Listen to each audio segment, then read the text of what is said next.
Hello friends, स्वागत है आपका आपके अपने यूट्यूब चैनल यूपीएससी गुरु में। कल मैंने आप लोगों को पेपर के बारे में डिस्कशन किया था, बताया था कि इस बार का पेपर कैसा रहा और किस तरीके से प्रश्न आए हैं, किस तरीके से आउट ऑफ सिलेबस करती जा रही है यूपीएससी। तो आज मैंने आप लोगों को बताना चाहा कि कुछ मैं क्वेश्चंस आप लोगों को बताऊं और उनका सॉल्यूशन बताऊं आपको साथ साथ। जो ये सेट मेरे पास जो है वो सेट बी है, यूपीएससी जीएस 1 पेपर का, प्रीलिम्स का 2026।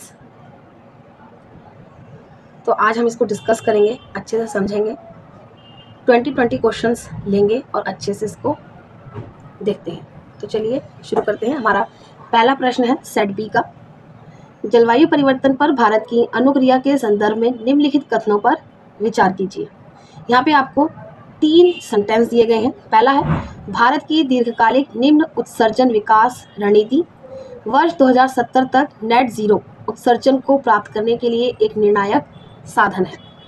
सेकंड है, दिसंबर 2024 में प्रस्तुत की गई भारत की चौथी द्विवार्षिक अद्यतन रिपोर्ट में 2019 की तुलना में 2020 में ग्रीन हाउस गैस उत्सर्जनों में लगभग 8% की जो है कमी दर्ज की गई। थर्ड है यहाँ पर, जलवायु अनुकूल यानी कि क्लाइमेट रेजिलिएंट विकास अनिवार्य रूप से उत्सर्जन न्यूनीकरण लक्ष्यों की त्वरित और अल्पकालिक उपलब्धि पर निर्भर है। यहाँ पे आपको 3 कथन दिए गए हैं। आपसे पूछा जा रहा है कि पहले कथन में पहला कथन और दूसरा जो कथन है उसके द्वारा आनुभाविक रूप से समर्थित है।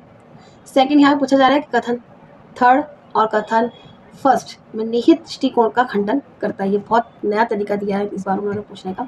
थर्ड है यहाँ पर कथन फर्स्ट और कथन थर्ड सम्मिलित रूप से दीर्घकालिक स्थिरता की आधारिका को स्थापित करते हैं। यहाँ पे आपके ऑप्शन दिए गए हैं। यहाँ पे आपका आंसर होगा, आप देखिए, आप चाहें तो इसको एलिमिनेट से भी कर सकते हैं। पहले में है भारत की दीर्घकालिक निम्न उत्सर्जन विकास रणनीति 2070 तक, ठीक है। तो यहाँ पे ये सही बोल रहा है एक तरीके से, तो पहला तो यानी कि सही है, ठीक है। पहला यहाँ पर जो है आपका सही हो रहा है। अगर पहला सही हो रहा है यहाँ पे ये 2 तो यहाँ पे कट जाते हैं। अब मेन है पहले और दूसरे में, तो पहले हम थर्ड को देखते हैं। जलवायु अनुकूल विकास अनिवार्य रूप से, यहाँ पे विकास अनिवार्य रूप से पूछा जा रहा है, यानी कि स्ट्रीम वर्ड है, तो ये नहीं होगा, थर्ड नहीं होगा आपका, ठीक है। सेकंड है, दिसंबर 2024 में प्रस्तुत की गई भारत की चौथी द्विवार्षिक अद्यतन, ये आपका 2024 के करंट अफेयर से पूछा गया है, तो यहाँ पे ये सेकंड ऑप्शन भी जो है आपका सही होता है। यहाँ पे आपका आंसर होगा ऑप्शन बी, यानी कि 1 और 2, ठीक है। सेकंड क्वेश्चन है, वेस्टर्न हुलॉग गिब्नो के संबंध में निम्नलिखित में से कौन सा या कौन से कथन सही हैं। जैसे कि मैंने आप लोगों को पहले जो मैंने टेस्ट सीरीज कराई थी आप लोगों के एग्जाम से पहले, आप देखेंगे मेरे चैनल पे अपलोड की गई है, आप देख सकते हैं। तो वहाँ पे मैंने आप लोगों को बोला है कि आप लोग देखना है ध्यान से क्वेश्चन में कि वो आपसे सही पूछ रहा है गलत पूछ रहा है, इस तरीके से आपको ये पहले ही नोट कर लेना है, उसी के अनुसार आपको जो है ऑप्शन देखने हैं। तो पहला सेंटेंस है यहाँ पर, पूर्वोत्तर भारत में एक अभयारण्य इस वानर जाति का घर है जिसे अंतर्राष्ट्रीय प्रकृति संरक्षण संघ यानी कि IUCN की लाल सूची में लुप्त प्राय के रूप में सूचीबद्ध किया गया है। सेकंड है, उनके पास विशिष्ट बाहुगमन यानी कि ब्रैकिएशन की क्षमता है और वे आसानी से पेड़ों के बीच झूल सकते हैं। थर्ड है यहाँ पे, गोरिल्ला की भांति वे मजबूत और स्थूलकाय होते हैं तथापि वे असाधारण रूप से फुर्तीले वृक्षारोही हैं। यहाँ पे आपको ऑप्शन दिए गए हैं 4, यहाँ पे आपको सही आंसर बताना है। तो पहले हम देखते हैं इसमें से गलत कौन सा हो सकता है। तो यहाँ पे वेस्टर्न हुलॉग गिब्नो के संबंध में बात की जा रही है।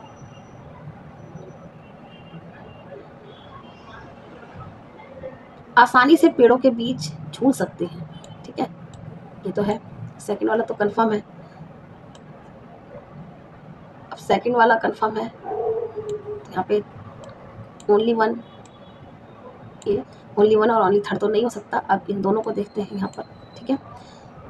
थर्ड वाले को देखते हैं, गोरिल्ला की भांति वे मजबूत और स्थूलकाय होते हैं।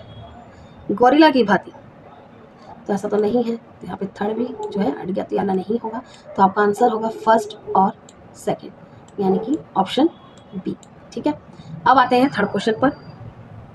निम्नलिखित में से कौन सा या कौन से जलवायु अनुकूलन के संदर्भ में गरान यानी कि मैंग्रोव, ठीक है, पारिस्थितिकी तंत्रों के संरक्षण हेतु तर्काधार की सर्वोत्तम व्याख्या करता है या करते हैं। पहला है सेंटेंस यहाँ पर, गरान यानी कि मैंग्रोव ज्वारीय ऊर्जा को कम करते हैं और अलवण जल का संचयन करते हैं, जो उन्हें लवणीय जल ज्वारनदमुखी और कटिबंधों में धान की खेती के लिए आदर्श स्थल बनाते हैं।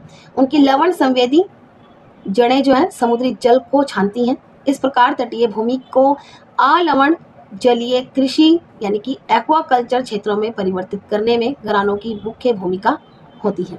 ठीक है, इस तरीके से बात कर रहे हैं यहाँ पर। ज्वारीय लहरों यानी कि टाइलाइट्स सरसेज को सहन करने तथा जैव मात्रा यानी कि बायोमास संसाधनों को उपलब्ध करवाने के माध्यम से गरान प्राकृतिक जैव ढाल यानी कि बायोशील्ड और ग्रामीण समुदायों के लिए जीविका के आधार दोनों के रूप में जो है कार्य करता है। यहाँ पे जो आपका थर्ड सेंटेंस है ये सटीक है बिल्कुल, तो इसका आंसर होगा ऑप्शन डी यानी कि केवल 3।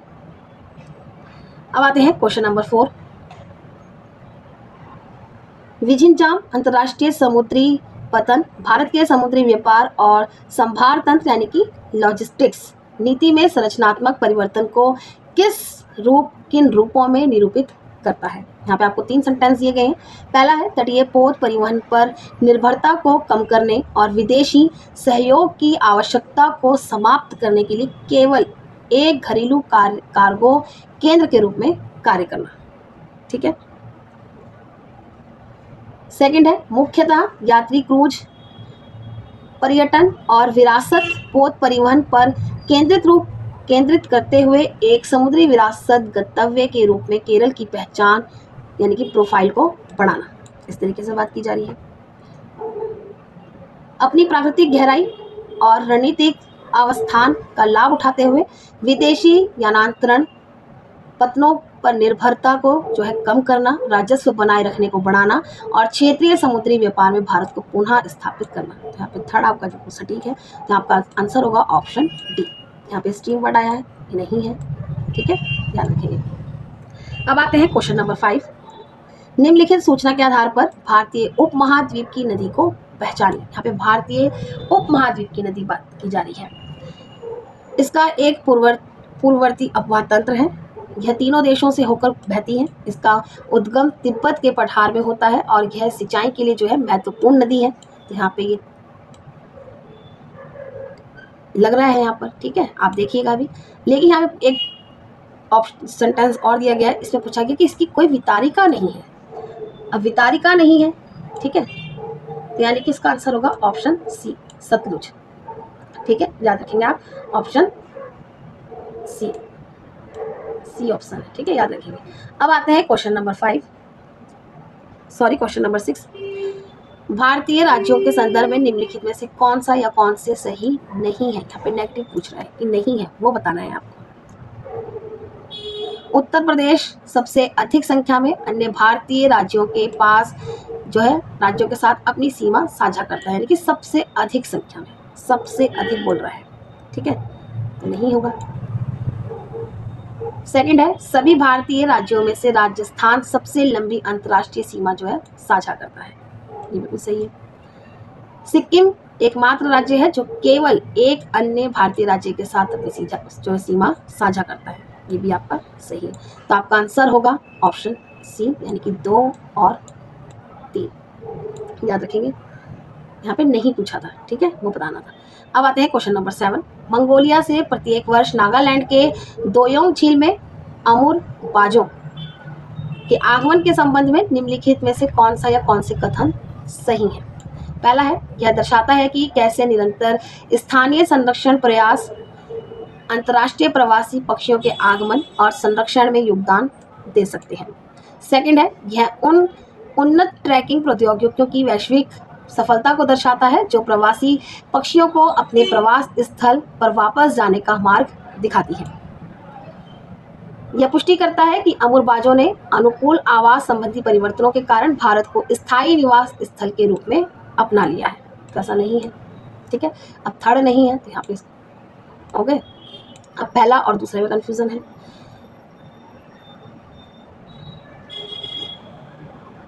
तो यहाँ पे यह उन उन्नत ट्रैकिंग प्रौद्योगिकियों की वैश्विक सफलता को दर्शाता है जो प्रवासी पक्षियों को अपने प्रवास स्थल पर वापस जाने की जो है मार्ग दिखाती है। ठीक है, तो आप इंग्लिश में भी चेक कर सकते हैं बाद में। यहाँ पे आपका ये नहीं होगा, तो आपका आंसर होगा इसका जो पहला सेंटेंस है वो सही है, तो उस नज़रिए से आपका ऑप्शन होगा ऑप्शन ए। अब आते हैं क्वेश्चन नंबर 8। राष्ट्रीय सतत कृषि मिशन के अंतर्गत वर्षा सिंचित क्षेत्र विकास यानी कि RAD पहल का उद्देश्य निम्नलिखित में से कौन सा या कौन से हैं? ठीक है, पहला है सेंटेंस, वर्षा सिंचित क्षेत्रों में एक धान्य कृषि यानी कि मोनोकल्चर को प्रोत्साहित करना। सेकंड है सिंचित क्षेत्रों में धान की खेती को बढ़ावा यानी कि बढ़ाना। थर्ड है एकीकृत कृषि प्रणालियों के माध्यम से उत्पादकता को बढ़ाना और जलवायु संबंधी जोखिमों का न्यूनीकरण करना। ठीक है, तो यहाँ पे आपका आंसर होगा सिंचित क्षेत्रों में धान की खेती को बढ़ाना नहीं है। वर्षा सिंचित क्षेत्रों को एक धान्य, यहाँ पे एक धान्य कृषि, ठीक है, यहाँ पे उसी की बात हो रही है, यहाँ पे नहीं होगा ये, तो आपका 1 और 2 नहीं है, तो यहाँ पर हट गया, तो आपका आंसर हो गया ऑप्शन डी यानी कि केवल थर्ड जो आपका होगा सेंटेंस वो सही है। अब आते हैं क्वेश्चन नंबर 9। वैश्विक वस्त्र उद्योग में एरी रेशम यानी कि सिल्क के लिए ओकोटेक्स प्रमाणन प्राप्त करने का सर्वाधिक महत्वपूर्ण तात्पर्य निम्नलिखित में से कौन सा या कौन से हैं? पहला सेंटेंस है, ये भारतीय निर्यातकों को रसायन मुक्त उत्पादों को अधिक महत्व देने वाले उच्च स्तरीय बाजारों में प्रतिस्पर्धा करने की अनुमति देता है। सेकंड है, यह पुष्टि करता है कि एरी रेशम अंतर्राष्ट्रीय सुरक्षा, पर्यावरणीय और गुणवत्ता मानकों को पूरा करता है, जिससे प्रीमियम पर्यावरण सचेतन बाजारों में इसे प्रवेश का अधिकार मिलता है। ठीक है, तो यहाँ पे आपका होगा आंसर यानी कि दोनों ही सही आ रहे हैं, तो आपका आंसर होगा ऑप्शन सी 1 और 2 दोनों। अब आते हैं क्वेश्चन नंबर 10।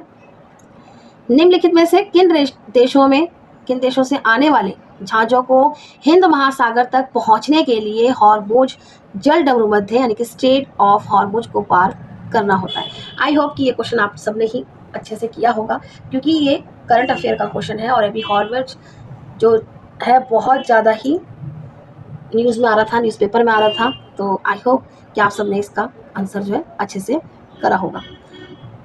तो आपको देखना है जो पार करना होता है कौन से, यहाँ पे 4 जगहों के नाम दिए हैं।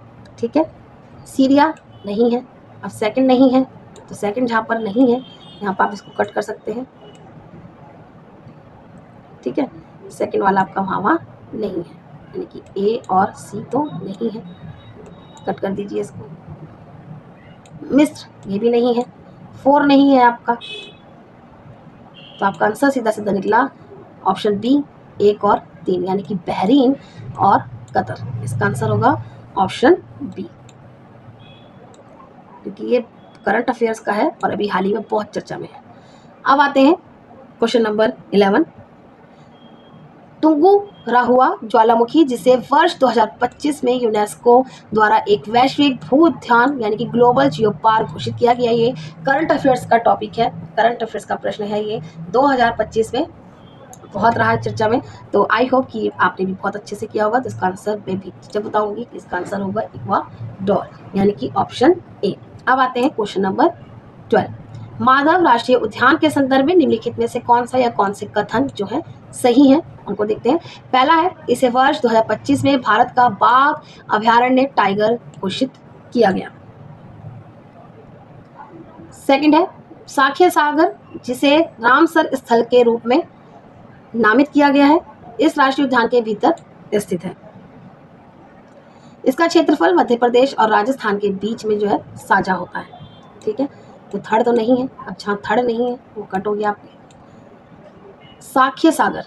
ठीक है, यहाँ थोड़ा आपको कन्फ्यूजन हो सकता है, लेकिन आप दिमाग पे जोर देंगे माधव राष्ट्रीय उद्यान के बारे में तो आपको आ जाएगा। तो इसका जो आंसर है वो है ऑप्शन बी यानी कि 1 और 2। अब आते हैं क्वेश्चन नंबर 13। अंडमान और निकोबार द्वीप समूह की जलवायु के संदर्भ में निम्नलिखित में से कौन सा या कौन से कथन सही है वो बताना है। यहाँ पे 3 सेंटेंस दिए गए हैं। पहला है, इस जलवायु को आर्द्र उष्णकटिबंधीय तटीय जलवायु के रूप में परिभाषित किया जा सकता है। सेकंड है, यहाँ दक्षिण पश्चिम मानसून और उत्तर पूर्वी मानसून दोनों से वर्षा होती है। थर्ड है, दिसंबर और मई के बीच में अधिकतम वर्षण होता है। ठीक है, तो यहाँ पे इस जलवायु को आर्द्र उष्णकटिबंधीय तटीय जलवायु के रूप में परिभाषित किया जा सकता है, कि संभावना दी जा रही है। तो यहाँ पे पहला आपका जो है सही होगा। सेकंड है यहाँ दक्षिण पश्चिम मानसून और उत्तर पूर्वी मानसून जो है दोनों में से जो है वर्षा होती है, ये भी आपका सही होगा। दिसंबर और मई फिक्स नहीं होता, तो ये आपका यहाँ पे गलत होगा। तो थर्ड आपका जो है गलत है, ठीक है। तो आंसर होगा आपका 1 और 2, ऑप्शन बी। इसका आंसर होगा आपका ऑप्शन बी, याद रखेंगे आप। अब आते हैं क्वेश्चन नंबर 14। निम्नलिखित में से कौन सा या कौन से भौगोलिक लक्षण अथवा परिघटना भारतीय प्रायद्वीपीय खंड से संबंध है, ठीक है। पहला सेंटेंस है विवर्तनिक क्रियाओं के कारण पश्चिमी तट के भागों का जलमग्न होना। सेकंड है अवशिष्ट पर्वत श्रृंखलाएं जैसे कि वेलिकोंडा पहाड़ियों और महेंद्रगिरी पहाड़ियों की उपस्थिति। थर्ड है तेज बहाव वाली नदियों द्वारा गहरी वी आकार की नदी घाटियों का निर्माण, ठीक है। तो आपका यहाँ पे जो आंसर है यानी कि वी आकार की नदी घाटियों का निर्माण, ये तो नहीं होगा, ठीक है। थर्ड नहीं है, यहाँ पे आप इसको कट कर दीजिए। अब आता है 2 में कंफ्यूजन, ठीक है। अवशिष्ट पर्वत श्रृंखलाएं जैसे कि वेलिकोंडा, एग्जाम्पल दिया है। महेंद्रगिरी की जो है पहाड़ियों की उपस्थिति कहाँ पर आपसे पूछा जा रहा है, प्रायद्वीपीय भारतीय प्रायद्वीपीय खंड से। तो आपका ये सही होगा, पहला भी और आपका सेकंड भी, याद रखेंगे आप। इसका जो आंसर है वो पहला और दूसरा, यानी कि आपका आंसर होगा ऑप्शन बी। अब आते हैं क्वेश्चन नंबर 15, इसको भी आप नोट कर लीजिएगा, वो ऑप्शन बी, ठीक है। अब आते हैं क्वेश्चन नंबर 15। भारत सरकार के सागरमाला कार्यक्रम के संदर्भ में निम्नलिखित कथनों पर विचार कीजिए। पहला सेंटेंस है सागरमाला कार्यक्रम का उद्देश्य लागत प्रभावी और संधारणीय तटीय अवसंरचना के माध्यम से पतन आधारित आर्थिक विकास को प्राप्त करना है। सेकंड है सागरमाला कार्यक्रम की सफलता वैश्विक पतन रैंकिंग में सुधार के साथ ही तटीय और अंतर्देशीय जल सागरीय पोत परिवहन में हुई महत्वपूर्ण वृद्धि में परिलक्षित होती है। थर्ड है सागरमाला 2.0 का लक्ष्य भारत को आत्मनिर्भर भारत और विकसित भारत 2047 की भविष्य दृष्टि के रूप पर अनुरूप एक वैश्विक समुद्री नवाचार केंद्र के रूप में जो है स्थापित करना है। तो यहाँ पे आपको 3 कथन दिए गए हैं, जिस तरीके से आपने पहले वाले क्वेश्चन में देखा था। मैंने बोला था थोड़ा सा पैटर्न चेंज कर दिया है तरीका देने का। कथन सेकंड, कथन फर्स्ट में परिकल्पित रणनीतियों की प्रभाविता को जो है पुष्ट करता है। कथन थर्ड, कथन फर्स्ट के लक्ष्यों को भविष्य उन्मुखी नवाचार ढांचे में अंतर स्थापित करने के माध्यम से उन्हें विस्तारित करता है। आधुनिक नवाचार के स्थान पर केवल पारंपरिक अवसंरचना पर केंद्रित होने के कारण कथन फर्स्ट और कथन थर्ड का खंडन करता है। स्टीम वर्ड आया है तो ये थर्ड तो नहीं होगा, ठीक है। तो जहाँ थर्ड नहीं है, जहाँ थर्ड दिया गया है वो नहीं होगा, ठीक है, याद रखेंगे। तो यहाँ पे आपका जो आंसर है वो होगा ऑप्शन बी, 1 और 2, ठीक है। अब आते हैं क्वेश्चन नंबर 16। रिम्कोस्टाइलिस रेटुसा यानी कि फॉक्सटेल ऑर्किड के बारे में बात की जा रही है, उस पर विचार करना है और आपको सही आंसर बताना है। 3 सेंटेंस दिए गए हैं। पहला है यह एक अधिपादपीय ऑर्किड है। सेकंड है यह पूर्वोत्तर भारत की स्थानिक जाति स्पीशीज है। और थर्ड आपसे पूछा गया है कि यह अरुणाचल प्रदेश और असम का राज्य पुष्प है, ठीक है।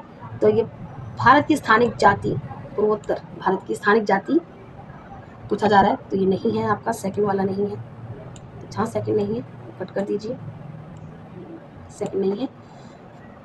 अधिपादपीय ऑर्किड है, ये सही है यहाँ पर, पहला सही है आपका। ये अरुणाचल प्रदेश और असम का जो है राज्य पुष्प है। तो आपका आंसर होगा ऑप्शन बी, यानी कि पहला और दूसरा, आपका जो है तीसरा वो सही है, ठीक है, फर्स्ट और थर्ड। अब आते हैं क्वेश्चन नंबर 17। ताई अहोम राज्य द्वारा निर्मित और यूनेस्को द्वारा विश्व धरोहर स्थल के रूप में सम्मिलित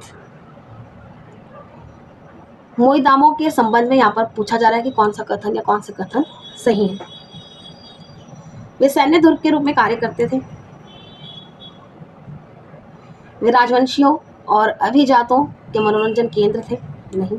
वे राजवंशियों और अभिजातों के समाधि स्थल थे। वे राजवंशियों के युद्धाभ्यास केंद्र थे। तो यहाँ पे आपका जो आंसर है वो होगा ऑप्शन सी, यानी कि केवल थर्ड। ठीक है, याद रखेंगे। अब आते हैं क्वेश्चन नंबर 18। फ्रांस में जून 2025 में आयोजित संयुक्त राज्य महासभा सम्मेलन में संयुक्त राष्ट्र के खाद्य और कृषि संगठन ने समुद्री और महासागरीय मुद्दे, विशेष रूप से समुत्थानशील आजीविका और ब्लू ट्रांसफॉर्मेशन हेतु संधारणीय मत्स्य पालन और जल कृषि पर सशक्त विचार व्यक्त किए हैं। खाद्य और कृषि संगठन द्वारा ब्लू ट्रांसफॉर्मेशन के लिए प्रस्तावित बेहतर 4 के बारे में जो है निम्नलिखित संयोजनों में से कौन सा या कौन से सही है, ये बताने हैं आपको कौन सा इसमें से सही है। 4 सेंटेंस दिए गए हैं। बेहतर उत्पादन, बेहतर पोषण, बेहतर पर्यावरण और बेहतर महासागर। बेहतर उत्पादन, बेहतर पोषण, बेहतर पर्यावरण और बेहतर जीवन। ठीक है, बेहतर प्रवाल भित्ति, बेहतर पोषण, बेहतर पर्यावरण और बेहतर जीवन। बेहतर ज्वारनदमुख, बेहतर पोषण, बेहतर पर्यावरण और बेहतर मैंग्रोव वनस्पति। तो मैंग्रोव वनस्पति तो नहीं होगा। ठीक है, यहाँ पर आपसे बेहतर जीवन प्रवाल भित्ति की बात की जा रही है, ये भी नहीं है। ठीक है, अब इनमें देखते हैं बेहतर उत्पादन, बेहतर पोषण, बेहतर पर्यावरण और बेहतर जीवन। यहाँ पे महासागर नहीं है, तो आपका आंसर होगा ऑप्शन बी। ठीक है, अब आते हैं क्वेश्चन नंबर 19। तुर्काना झील के बारे में बात की जा रही है। इसके बारे में पूछा जा रहा है कि कौन से कथन सही है। पहला सेंटेंस है, यह विश्व की सबसे बड़ी मरुस्थलीय झील है।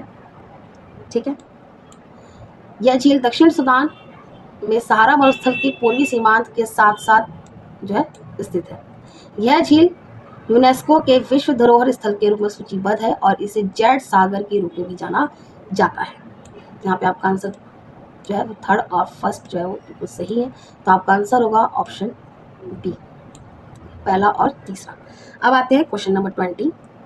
निम्नलिखित में से कौन सी भारत में प्रथम प्लान वीवो प्रमाणित वनमूलन और वन निम्नीकरण से होने वाले उत्सर्जन का न्यूनीकरण परियोजना है। पहला है उत्तराखंड न्यूनीकरण परियोजना यानी कि रेड। सेकंड है उत्तर पूर्वी हिमालय में ICERE ICIMOT सीमा पारीय यानी कि ट्रांस बाउंड्री रेड प्लस परियोजना। थर्ड है खासी पहाड़ी समुदाय परियोजना और डी है आपका सिक्किम मामले कामरंग परियोजना। तो यहाँ पे आपको बताना है कि कौन सा इसमें से जो है वो सही है आपका। तो यहाँ पे आपका आंसर होगा ऑप्शन सी खासी पहाड़ी समुदाय परियोजना। याद रखेंगे आप। तो आज हमने 20 क्वेश्चन अच्छे से देखे हैं। कल हम और इसके आगे के नेक्स्ट जो है 20 क्वेश्चन यानी कि 40 तक और देखेंगे। इस तरीके से इस पेपर को हम पूरा अच्छे समझेंगे, क्लियर करेंगे। आई होप आप लोगों को इसके आंसर अच्छे से समझ में आए होंगे। हमने एलिमिनेशन ट्रिक भी देखा, इसमें अपनाया है और स्ट्रीम वर्ड्स थे उनको भी उसका यूज़ करके हमने आंसर निकालने की पूरी कोशिश की है। ठीक है, तो मिलते हैं कल बचे हुए बाकी 20 क्वेश्चन यानी कि आगे के 40 तक और देखेंगे, 21 से 40 तक। तो मिलते हैं कल, तब तक के लिए आप सबको मेरी शुभकामनाएं।